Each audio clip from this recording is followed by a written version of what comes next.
Hi everybody, welcome back to the Intercooler podcast with Dan Prosser and Andrew Frankel.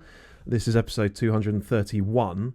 And like I did a few weeks ago, I've just been raiding the classified ads. And you don't know what I'm going to show you on the screen now. I have not one clue. You have no clue. No. But it was quite good fun last time, so we thought we'd do it again. Fun for you, maybe. This time... This sort of thing always gives me the heebie-jeebies. Good, I'm glad. So there's a lot of silence over the next 45 minutes. You know why. Apologies in advance. So last time it was a sort of random collection. This time I have themed it. So I've been looking at the latter part of the 19... Is this racing Bentleys of the late 1920s, perhaps? Do you know it is? Is it? Oh, excellent. Well, we'll be fine then. Maybe we'll do that next time. Yeah. No, this is just performance cars from the second part of the 1990s. Okay? An interesting era. People are really into 90s stuff at the moment. Yeah, I was around. As was I. I remember some of it. I haven't worried about the categories or values. There's a real spread of both of those things. Okay. But all these cars are from the late 1990s. And they're not all 911s, presumably? No, there probably is one, okay. If I remember correctly. Okay. But we shall see. So, the first one. Yeah. BMW M5 E39. Yes. This is a 1999 car. Yeah. 108,000 miles. Yeah. I think that's okay. Probably. 23,995. These are great cars, aren't they? They are. You can get them a little bit cheaper, but honestly, it's got to be worth paying a bit more for one that's really been looked after. And do we know this one has been? We don't necessarily know, but for this sort of money, 24, 25 grand, you could get a really good one. Yeah. So when we did our classic M5, we got all the M5s, apart from the latest one, which hasn't arrived here yet. Together on the side of the hill, and we actually made 2 videos and 3 stories out of comparing them all. Actually, the E34 won the sort of the classic section because we had the 3 early ones and then the 3 later ones, but it was so close that this could have easily gone through to the final. And they're just wonderful things. They are just it's such a lovely balance between what I really want an M car to be, because I want it to be amazing to drive, and they are with that V8 engine, and they're brilliantly balanced. But I also want them to work properly in a sort of everyday context. And they do, because they're well built and they're spacious. But there's another thing which I really like about those early M cars, is that they're just subtle. They're just discreet. They don't yell at you. And that's probably as good an example of blending those 3 things that to me are the absolute essence of M-car-dom, if we can even use a term like that. I think that's right up there with the best of them. You're a huge fan of these, aren't you? I thought it was a fantastic car. What I loved about it is that, I mean, it's great to drive, fantastic engine, but it does the sort of luxury thing as well, which is so clever to do both of those. And the amazing thing is to jump from the E34, the previous one, to the E39. And certainly the E34 that we had didn't have a radio. It didn't have air conditioning. Or certainly not working air conditioning.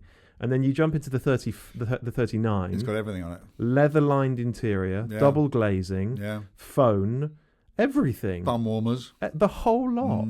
And you realise how different the M5 became between those 2 generations. And for the better, for the worse, it's just hard to say, isn't it? Depends what you want. But if you want an M5 to be a true driver's car, really that's what the previous one was. Yeah. And this is trying to be a bit of a limousine as well. Yeah, but still with that, that 5-litre V8 motor, still a great thing to hoof about. Yeah, it is. It really is. Really is. Yeah. I think I said on the video, I think I probably would have chosen the 39 to graduate from the test of the older cars into the final shootout. Yeah. But actually, I was amazed by the 34, so I was quite happy for that one to go through instead. But yeah, great cars. £24,000. I think that's quite tempting for that sort of money. So let's move it on then. Very different sort of car. Lotus Esprit GT3. £35,000. This one's a 1997 car, 75,000 miles. Lovely. I was wondering what you were going to say then. You looked unmoved, but there we go. That's quite clear, isn't it? Lovely. One of my forget the Sport 300 because they only made 64 and they cost bazillions. Possibly my favourite Esprit. Yeah. So this was an Esprit that my understanding, the reason this car came into existence is because they found themselves with a whole lot of, because the Esprit always had a 2.2 litre engine in it, apart from the very early ones, the early S1s. But then they found themselves, they couldn't sell 2.2s in Italy because of the tax breaks, so they did some 2 litre engines, and then they found themselves with a load of 2 litre engines, which they didn't have cars to go in. So they thought, what can we do with it? I know, we'll create a sort of club sport GT3, which is what, club sport Esprit, which is what the GT3 was. And they produced this car, 2 litre engine, 240 horsepower, so a lot less power, but also it was quite stripped out. Was it turbocharged? Yeah, it was still turbocharged. And it was meant to have 240 horsepower, but everybody you speak to says that actually on a decent day with decent weather and that sort of thing, if they were healthy, they give quite a lot more than that. And it was really just a lightweight, stripped out Esprit. And what is not to love about that? They are just, I mean, I love pretty much all Esprits, those that I can get into and be comfortable in. And this was just so tactile, and they weren't that fast, but they were so communicative, and you just felt so at home in them, and they looked special. And for that money, blimey. Yeah. I know it's done a stack of miles. There was actually a friend of mine up at Lotus who was selling one quite recently. And I always end up in the same place with these things. I look at these things and I think, I've got to have that. And then I think to myself, A, I've got nowhere to put it, and B, actually, if I got it, I don't know what I'd do with it. That's because, the problem, because the way that your life and my life are configured these days, you always need to be in something else. And so I wouldn't drive it, so I wouldn't have it, because I just feel guilty about having it. But in theory, at least, this is one of my favourite British sports cars. Really is. I'm specifically talking about. So in the Esprits, in the sort of from the original Esprits before the Peter Stevens restyle, I think an S3 is the best. Unless you're going to be a purist and go for an S1, an original, a sort of Spy Who Loved Me Esprit. But the non-turbo S3 was the best of those. And then of the post-Peter Stevens ones, I'm forgetting the Sport 300, this or the S4S, which was almost a Sport 300. But a lot more affordable, a lot more accessible. They were the ones to have. It just seems to me like a lot of very special, very exotic car for 35 grand. It is really special. Yeah. It's a really special car. They handle incredibly well. I reckon if you drove one of these now, you wouldn't think it was fast, but you'd be thinking, my goodness, this thing goes around corners. I totally love the feel of the thing. Even without having driven one, I totally get the appeal, because these days, for cars like this, we just want an experience, something memorable. And that's exactly it. It's such an experience. Any drive at all in one of those, you get out of it and you just remember it forever. Fun, fantastic things. Okay, next one. I don't even know the order anymore. I can't remember. Yeah, so this is a mystery to me as well. Oh my God. Okay, Audi RS2 Avant, 1995. Yeah. 158,000 miles. Ooh. It's done a few. Yeah. This one's up for a fiver under 50 grand. Yeah. I drove one of these a few years ago. Audi UK have got one. Yeah. Interesting car. Not for me. Yeah, it's funny because I like driving cars from this era because they're just way more mechanical and sort of more connected. They're simpler. They take more effort from the driver than today's cars Which is what we want cars to do. It is really. Yeah. Note to self: make driving harder. Make us do more. Yeah, that's what we want. That's what we want, to be more involved. And you do get that from these cars. And I was on the way down to Goodwood having quite a fun drive, thinking, "Oh, I'm enjoying this." Yeah. And then I turned it into a left-hander, and it went straight on.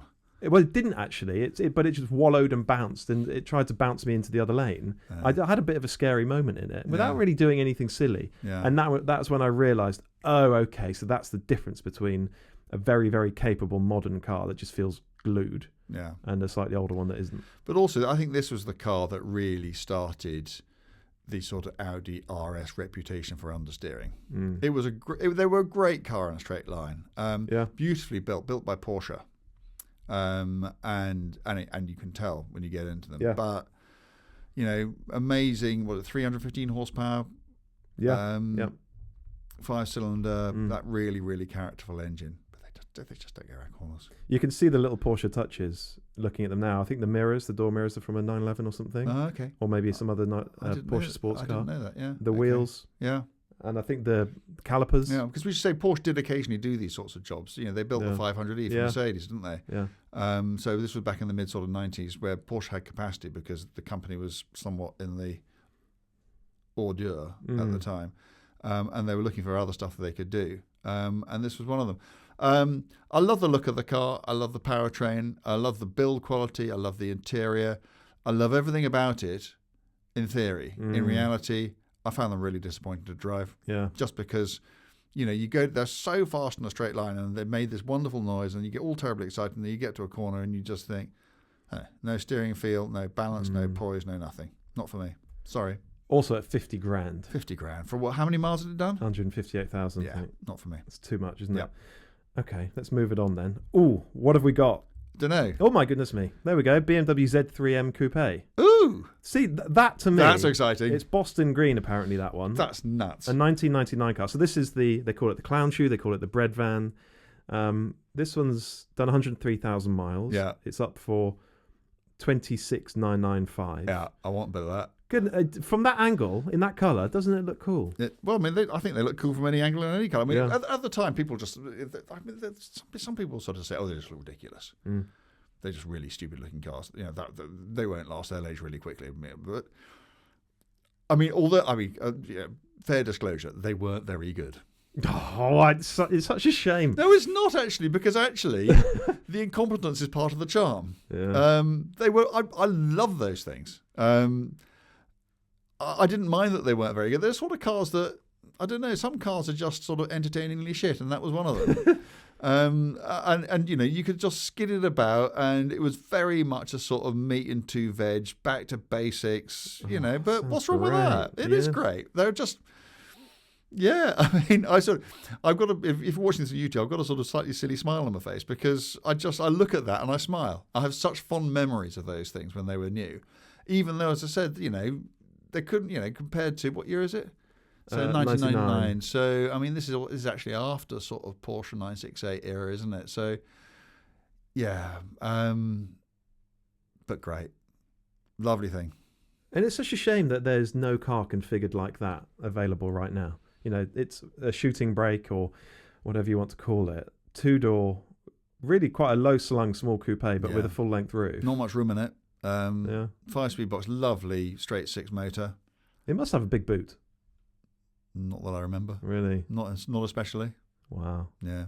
I just love the look. It's so out there. And also the successor as well, which is nothing like as well regarded, the Z4 M Coupe.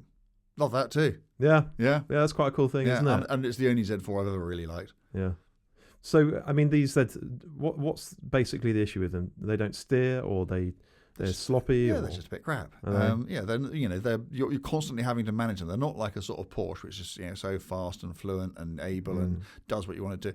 You're constantly having to sort of save it from itself, particularly when you're trying to drive it fast. The steering's not great on them. They never really just sort of hung together, but you're probably having too much fun to notice or care.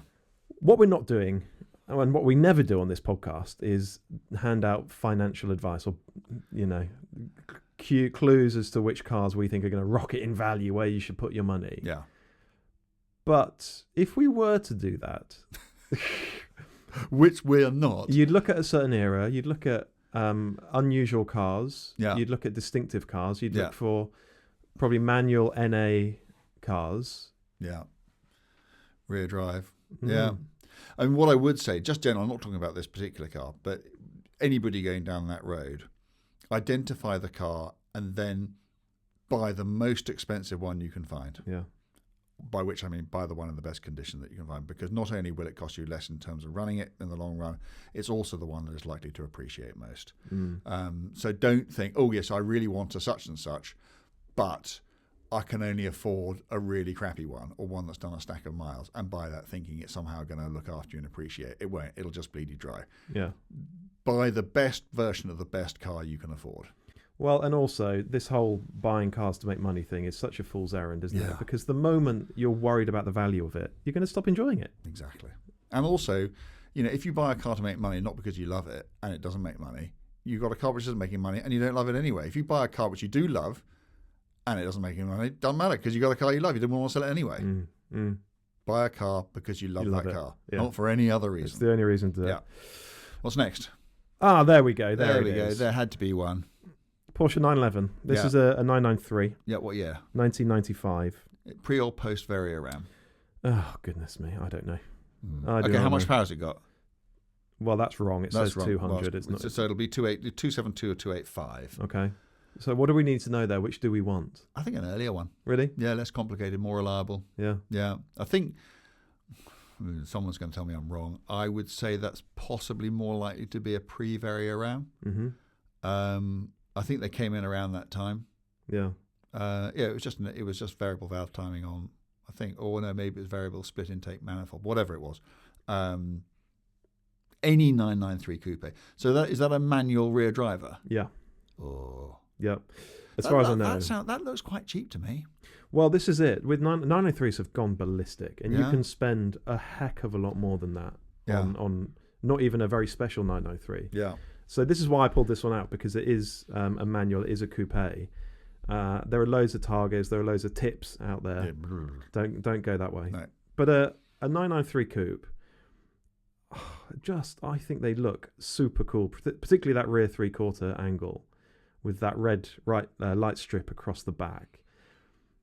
I love the look of these things. What you want is a rear drive, pre-Vario-Ram, manual 993 coupe. On the 7, so they came standard on the 16-inch wheel.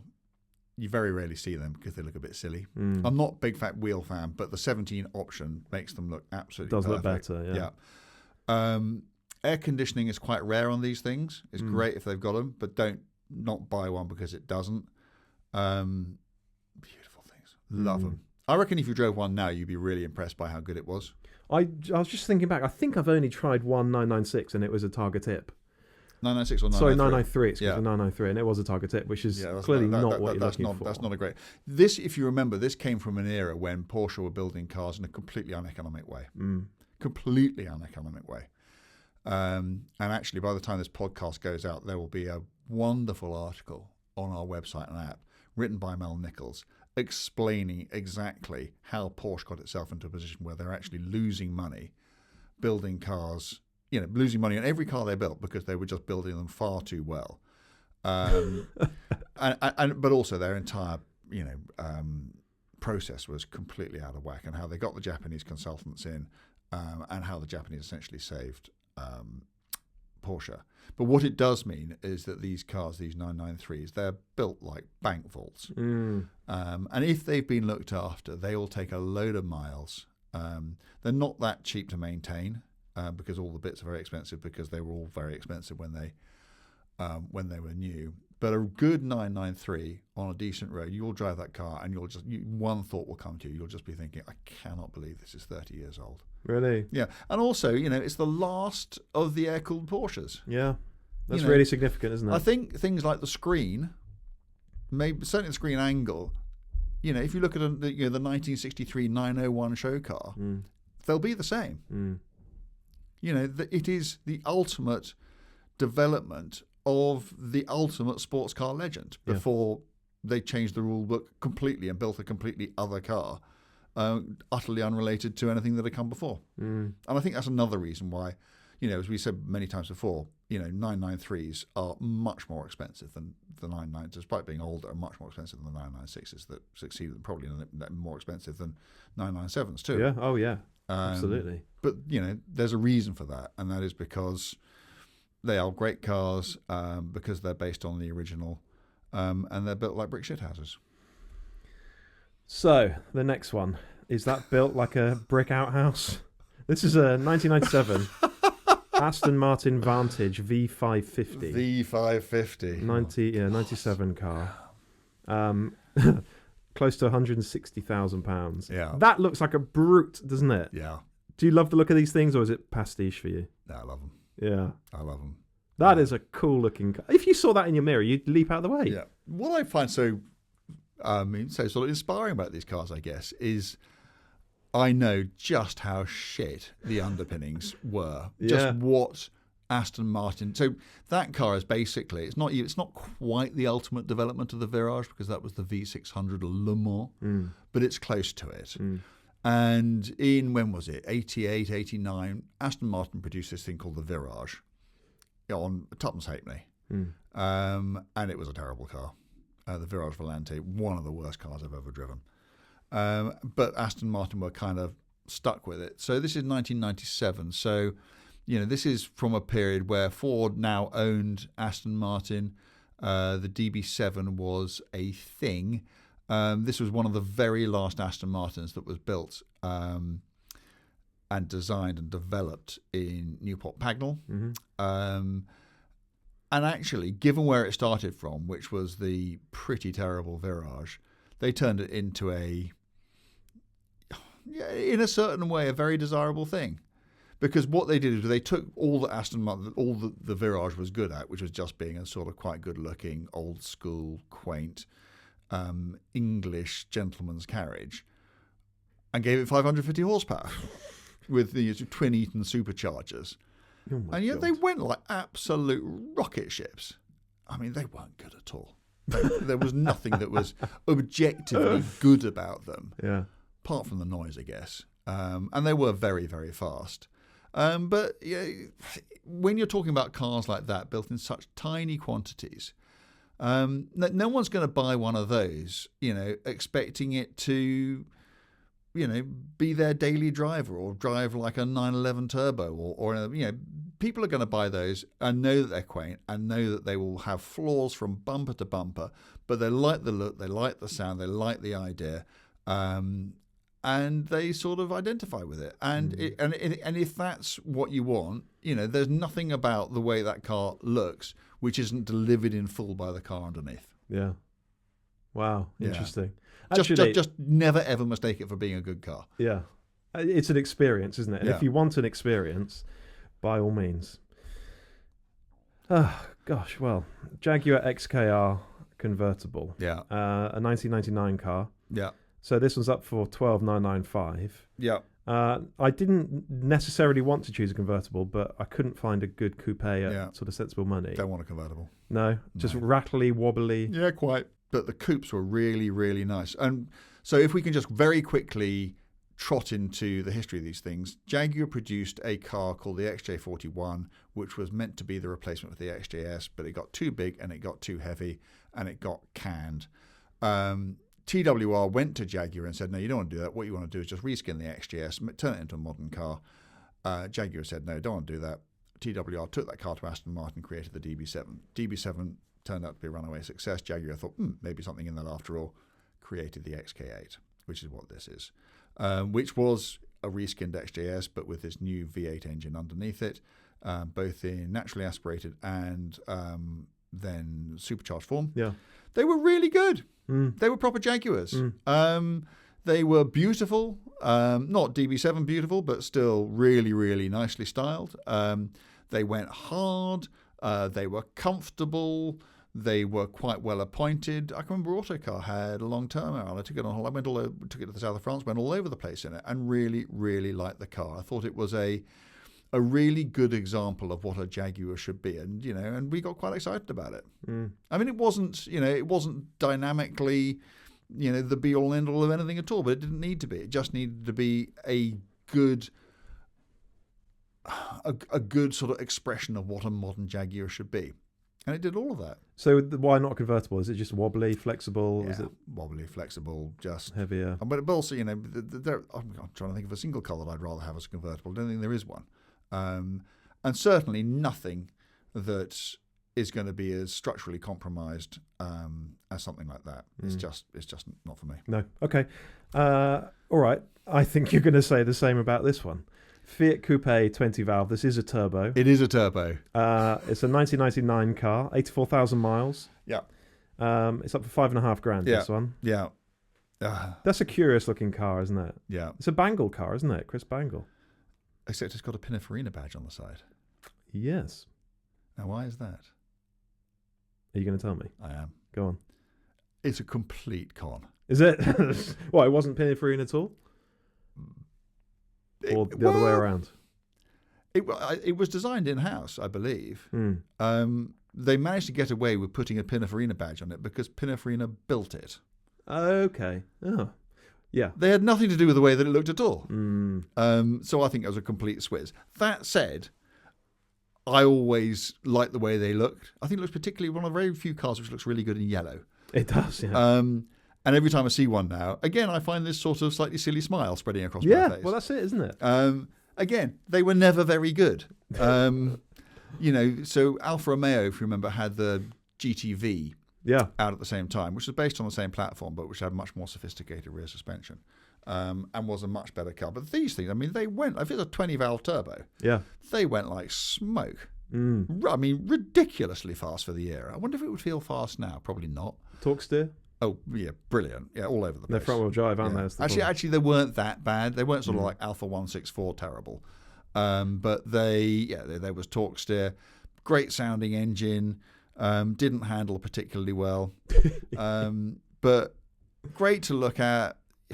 $5,500. If it's in good nick, I mean, exactly, $5,500. Yeah. It's not quite disposable at that level, but how many miles has it done? 84. Yeah, that's not a huge amount, is it? It might not be. I mean, that could be if you were to just take a view and probably not choose to spend a huge amount of money on it and just hope that it lasted a bit. You could have fun in that. Yeah, you could. Nice thing to sort of be seen in. I wouldn't want to go on massively long journeys in it or anything. It's not really quite for me, but I can understand for that kind of money why it has an appeal. I just want it to be yellow. There we go. Okay, is this going to be a yellow Fiat Coupe? No. No, it's not. Oh. Not even close. Oh, brave pills time. Is it really? Okay. Yeah. TVR Cerbera. Yeah. 1996. A white Cerbera. That's a statement, isn't it? Yeah, it's a pearl white, that. Yikes. 45,000 miles. Yikes. This one's up for 22.5 grand. So this is a V8, isn't it? 4.2, yeah, must be. It's not a straight six, is it? No. I think it's a V8. I think it's a V8. Yeah. I mean, they... what can I say about Cerberas? They were amazing in their era. We were so... I can remember we got one in, and it was so fast. Yeah. We were convinced that TVR built us a hooky car. And so we went and stuck it on a rolling road. And fair play to TVR, it did exactly the numbers that they claimed for it. Yeah, they were... Well, beauty's in the eye of the beholder. I thought they looked quite good. They were astonishingly fast. That Al Melling V8 engine was an absolute monster of a thing. I'd just be scared of it. I mean, I didn't particularly enjoy driving them because their handling was quite crude. Whatever some TVR, Uber fans might say, they weren't the most reliable of things, particularly with those engines. I think the straight six was. But people will say today that whatever issues those engines have long since been identified and fixed, and that they're fine these days, and that that may be a case. I haven't driven one. There were too many times when I drove them when they either let me down, but with things going wrong, or I heard horror stories from other people. So my view of this car is a bit tainted. I also think that it kind of started to... This car, to me, was one of the cars that marked the start of the end for TVR. It sort of marked the time when TVR started to try to push itself up market, do its own engines and that sort of thing. When actually, all I really wanted TVR to be was a 4.3 litre Griff with a Rover V8 in it. I was sitting in the pub over the weekend, and one of those things just sort of woofled past, and I just thought, that's just a lovely thing. Yeah, I don't feel the same way about this at all. I was obsessed with these as a kid. Were you? And I really, I was 9 years old when this car was built. But the fact that they were British, the fact that they looked unlike anything else. Yeah. They always had these crazy interiors. Yeah. I was utterly mesmerised by they were quite like the sort of the E-types of their era, because they provided a level of performance you'd have to pay so much more money for to get anywhere else. They looked amazing. So I completely understand, particularly for, I guess, if you were a kid at the time, you'd be looking at these things and just thinking, well, it looks incredible inside and out. It goes like, look at the figures, look at the, this thing's as fast as a Ferrari. I completely get that. Yeah. I've never driven one. Only driven a Chimera. Yeah. Probably a slightly older or very similar era. But that would have had a Rover V8 in it, wouldn't it? Yeah, I think it did. That would have been an old school TV. I think it did. And it, If you'd driven a car with this engine in it, you wouldn't have forgotten. You wouldn't be going, I wonder. You'd know. It had power steering. Yeah. I'm not saying it's a good or bad thing, but apart from that, if it didn't have that, it would have just felt like a classic car. Yeah, like a 70s Roadster. Yeah, they feel, well, to me, they feel like sort of 60s Austin Healey's. Yeah, even. They feel very, very vintage. They really do. Yeah. Which is maybe a good thing, again, if an experience is what you want. But I think I just need a bit more dynamism from my sports car. I completely agree. So is there an era of TVR that you would default to? The Griffiths era? Early 90s. Yeah. Early 90s. So they did the Griffith with a 4.3. I think they did a 4.5 and then a 5 litre. 4.3, which they made least of, which was pre-catalytic converters. That's the one to have. I mean, they're all pretty good. I wouldn't ever say don't buy any of the others, but that 4.3 was an absolute honey of an engine. So what about the stuff that came after the Cerberus? Tuscans, T350s, Sagaris, all that. Yeah. Good or no? Tamora. I drove Tamora. Tamora wasn't bad. That was one of the cheaper ones. I thought it looked very quite pretty good. car. Yeah.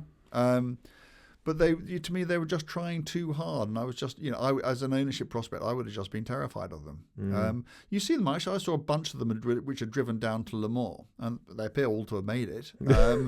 So that's great. And I suppose the Sagaris is the one that you tend to see most often, or the T350C, is it? Yeah, the T350. So I've driven the Sagaris, and it's a slightly silly car, that, isn't it? The styling has just gone totally nuts on that thing. Yeah. And I enjoyed driving it, but I didn't love it at all. No. But the T350 is such a pretty car. Yeah. I was sort of desperate for it to be brilliant, but by the sounds of it, it's sort of so-so. It was okay. They were okay. And the straight six, I prefer the straight six Al Melling engine to the V8. It was just a bit less in your face, a bit less raw, and I think almost no less powerful. I really couldn't understand why they did both, actually. They were not quite cars for me. Maybe the last one that I've got here is for you. I can't even remember what it is. So we're about to find out together. It's a 550 Maranello. No, it's a DB7. Okay. Is it what is it? Is it a DB7 or is it it's not a V12, is it? It's a 3.2, so it's a V6. Yeah. It's a 1998 car. It's a coupe. It's a manual. Yeah. You can find them cheaper, but I think I'd be a little bit afraid of a very, very cheap DB7. Yeah. You can actually get V12s for around this money, but I just wanted to talk about the 3.2. It's a supercharged 3.2 V6. Oh no, is it a straight six? Yeah, it's straight six. Sorry, I said V6 earlier. Yeah, it's an inline six. Yeah. Supercharged. Yeah. It's a Jaguar engine. Is it adequate for this kind of car? I think adequate sums it up very well. Yeah. 335. I mean, quite characterful because you get the wine of the supercharger, but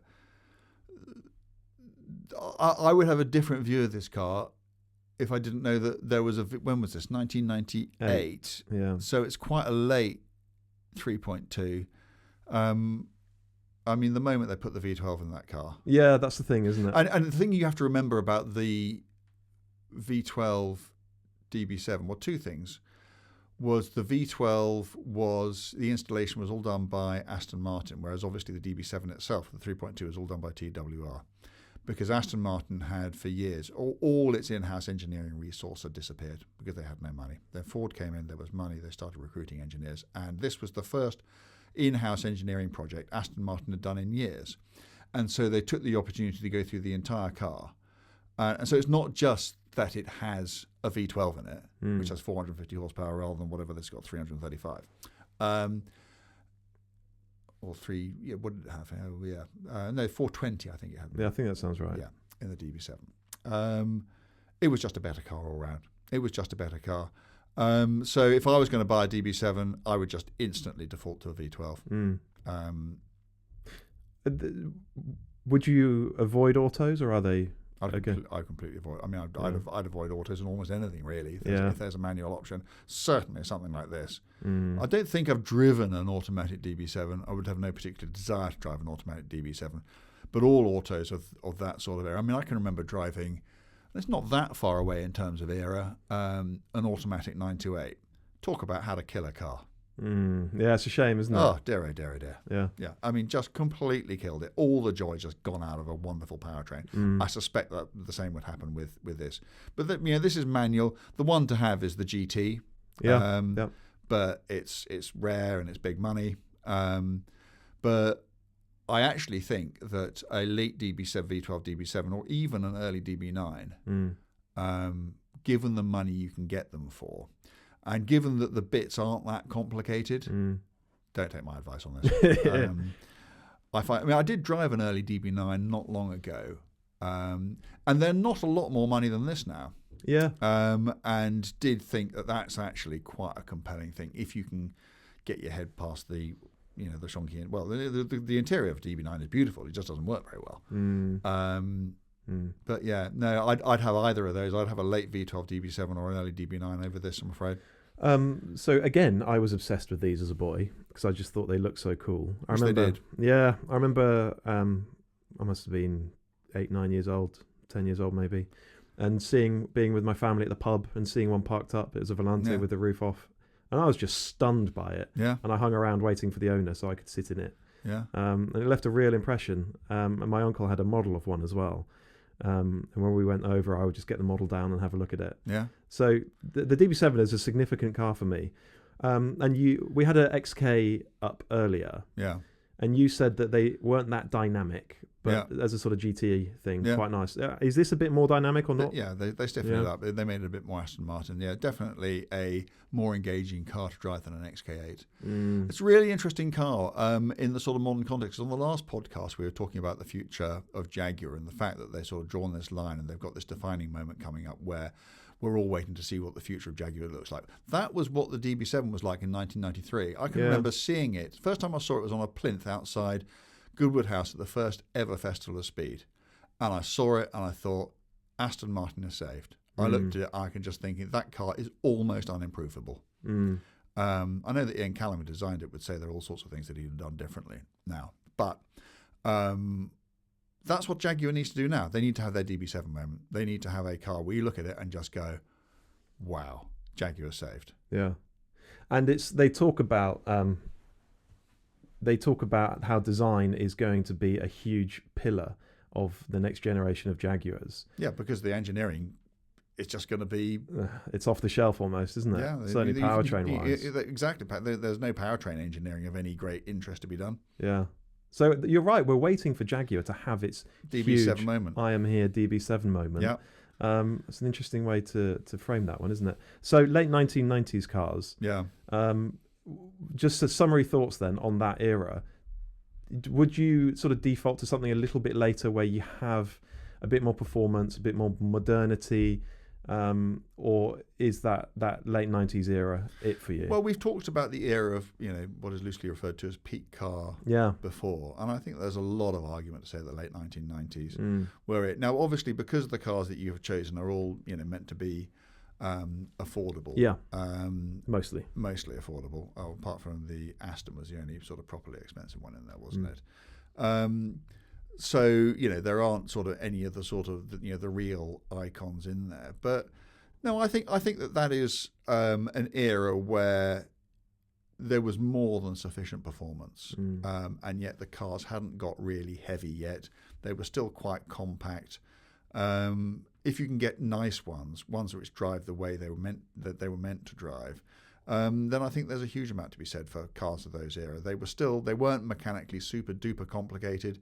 They're probably recent enough for there still to be lots of bits about. Yeah. I think they are in a bit of a sweet spot, but what they haven't done is acquired sort of properly classic status yet. So their prices haven't gone through the roof. So I think there's a lot of interest and a lot of good reasons to be looking for cars from that era if you want a car that is going to be truly rewarding to drive, very distinctive to look at, affordable and not break the bank with the running costs. I've often said that sort of 95 to 2010 is for me peak. But actually thinking about it now and looking back through these cars, I would lean slightly later, so probably 2000 to 2010. Yeah, maybe. It's when cars were still fairly analog, relatively speaking. Yeah. Lighter, simpler, smaller. And than the cars of today. Yeah. But they still had good performance. They still depending on the car we're talking, really handled. You know, we're not talking classic handling characteristics of that sort of era. Do you think that if we were doing this podcast 20 years ago, if podcasts were a thing 20 years ago, we would recognise that fact? Do you think we would sit here and we'd be thinking, God, this is peak car. Cars have never been better than they are right now, and aren't we lucky? I don't think I had that thought process at the time. I can remember thinking with things like supercars, when things like F40s and EB110s and XT220s and McLaren F1s were knocking about, thinking this is quite special. I haven't been here before. But that was all very sort of esoteric and peak and everything else, and that's not what we're talking about here. I don't think that in the late 90s or the early 2000s, if you'd said to me, is this peak car? Is it downhill all the way from here? I don't think I would have been. I would have said, well, I think cars are great now, but I think they're probably great 10 years ago as well. I think possibly we all knew that there was all this technology coming.